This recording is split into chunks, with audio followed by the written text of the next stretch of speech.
ప్రభు అయిన యేసుక్రీస్తు నామములో మీకు సమాధానం కలుగునుగాక. షలోం. ఉదయకాల సమయంలో ప్రభు మీతో మాట్లాడుతున్నారు. ఎలా ఉన్నారు? ఆరోగ్యంగా ఉన్నారా? అనారోగ్యం ఉందా? ఏవైనా ఆరోగ్య సమస్యలు ఉన్నాయా? డాక్టర్ గారి దగ్గరికి వెళ్ళి పరీక్ష చేసుకున్నారా? మీకు ఈ ప్రాబ్లం ఉందని చెప్పారా? భయపడుతూ ఉన్నారా? ఆందోళనలో ఉన్నారా? మీకు వచ్చినటువంటి అనారోగ్యాన్ని గురించి మీరు కలవరపడుతూ ఉన్నారా? అయితే ఉదయకాల సమయంలో ప్రభు మీతో మాట్లాడుతున్నాడు. ఇర్మియా గ్రంథం 33వ అధ్యాయం 6వ వచనం. నేను దానికి ఆరోగ్యమును స్వస్థతను మరలా రప్పించుచున్నాను. దేవుని నామానికి స్తోత్రం కలుగునుగాక. ఎంతమందికి అర్థమైంది? ఒకసారి ఆమేన్ చెప్తారా? మీకు అనారోగ్యం కలిగింది, మీకు ఆరోగ్యం బాగలేదు, ఆ విషయం దేవునికి తెలుసు. అయితే ప్రభు మీతో మాట్లాడుతున్నాడు మరలా.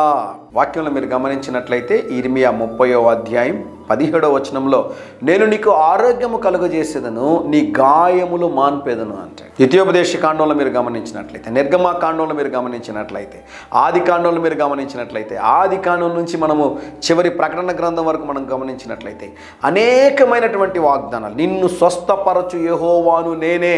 ఈ ఉదయం ప్రభు మాట్లాడుతున్నాడు. మీకు అనారోగ్యం ఉందా? భయపడుతున్నారా? అయితే దేవుడు మాట్లాడుతున్నాడు, నేను నీకు ఆయుష్ను దయచేయబోతున్నాను, నేను నీకు ఆరోగ్యాన్ని దయచేయబోతున్నాను.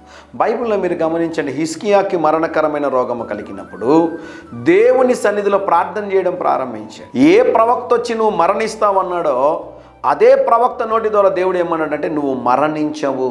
ఏ డాక్టర్ అయితే నీకు ఈ సమస్య ఉందని చెప్పాడో నా దేవుడు అదే డాక్టర్ని అదే నోటిని ఉపయోగించి మీకు సంపూర్ణమైన ఆరోగ్యం ఉందంటే మీరు భయపడాల్సిన అవసరం లేదు అని చెప్పున్నట్లుగా నా దేవుడు మీ జీవితంలో జరిగించునుగాక. ధైర్యంగా ఈ దినాన్ని ఎదుర్కోండి. దేవుని సన్నిధి మీకు తోడుగా వచ్చునుగాక. ప్రియ పరలోకపు తండ్రి, ఈ ఉదయకాల సమయంలో మీరు ఇచ్చిన శ్రేష్టమైన వాగ్దానము కొరకే వందనాలు.